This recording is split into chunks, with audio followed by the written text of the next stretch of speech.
اللہ کے نام سے جو رحمان اور رحیم ہے۔ الف لام میم، یہ اللہ کی کتاب ہے، اس میں کوئی شک نہیں ہے۔ ہدایت ہے ان پرہیزگاروں کے لیے جو غیب پر ایمان لاتے ہیں، نماز قائم کرتے ہیں، جو رزق ہم نے ان کو دیا ہے اس میں سے خرچ کرتے ہیں، جو کتاب تم پر نازل کی گئی ہے یعنی قرآن، اور جو کتابیں تم سے پہلے نازل کی گئی تھیں ان سب پر ایمان لاتے ہیں اور آخرت پر یقین رکھتے ہیں۔ ایسے لوگ اپنے رب کی طرف سے راہ راست پر ہیں اور وہی فلاح پانے والے ہیں۔ جن لوگوں نے ان باتوں کو تسلیم کرنے سے انکار کر دیا ان کے لیے یکساں ہے، خواہ تم انہیں خبردار کرو یا نہ کرو، بہرحال وہ ماننے والے نہیں ہیں۔ اللہ نے ان کے دلوں اور ان کے کانوں پر مہر لگا دی ہے اور ان کی آنکھوں پر پردہ پڑ گیا ہے، وہ سخت سزا کے مستحق ہیں۔ بعض لوگ ایسے بھی ہیں جو کہتے ہیں ہم اللہ پر اور آخرت کے دن پر ایمان لائے ہیں، حالانکہ در حقیقت وہ مومن نہیں ہیں۔ وہ اللہ اور ایمان لانے والوں کے ساتھ دھوکہ بازی کر رہے ہیں، مگر دراصل وہ خود اپنے آپ ہی کو دھوکے میں ڈال رہے ہیں اور انہیں اس کا شعور نہیں ہے۔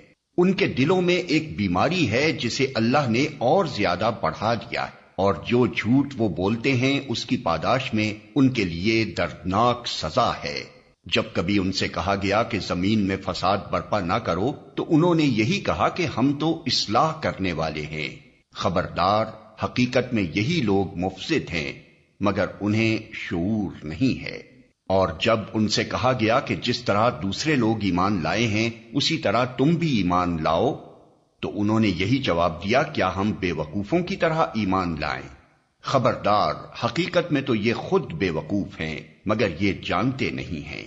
جب یہ اہل ایمان سے ملتے ہیں تو کہتے ہیں کہ ہم ایمان لائے ہیں، اور جب علیحدگی میں اپنے شیطانوں سے ملتے ہیں تو کہتے ہیں کہ اصل میں تو ہم تمہارے ساتھ ہیں اور ان لوگوں سے محض مذاق کر رہے ہیں۔ اللہ ان سے مذاق کر رہا ہے، وہ ان کی رسی دراز کیے جاتا ہے اور یہ اپنی سرکشی میں اندھوں کی طرح بھٹکتے چلے جاتے ہیں۔ یہ وہ لوگ ہیں جنہوں نے ہدایت کے بدلے گمراہی خرید لی ہے، مگر یہ سودا ان کے لیے نفع بخش نہیں ہے اور یہ ہرگز صحیح راستے پر نہیں ہیں۔ ان کی مثال ایسے ہے جیسے ایک شخص نے آگ روشن کی اور جب اس نے سارے ماحول کو روشن کر دیا تو اللہ نے ان کا نور بصارت سلب کر لیا اور انہیں اس حال پر چھوڑ دیا کہ تاریکیوں میں انہیں کچھ نظر نہیں آتا۔ یہ بہرے ہیں، گونگے ہیں، اندھے ہیں، یہ اب نہ پلٹیں گے۔ یا پھر ان کی مثال یوں سمجھو کہ آسمان سے زور کی بارش ہو رہی ہے اور اس کے ساتھ اندھیری گھٹا اور کڑک اور چمک بھی ہے۔ یہ بجلی کے کڑاکے سن کر اپنی جانوں کے خوف سے کانوں میں انگلیاں ٹھوسے لیتے ہیں، اور اللہ ان منکرین حق کو ہر طرف سے گھیرے میں لیے ہوئے ہے۔ چمک سے ان کی حالت یہ ہو رہی ہے گویا عنقریب بجلی ان کی بصارت اچک لے جائے گی۔ جب ذرا کچھ روشنی انہیں محسوس ہوتی ہے تو اس میں کچھ دور چل لیتے ہیں، اور جب ان پر اندھیرا چھا جاتا ہے تو کھڑے ہو جاتے ہیں۔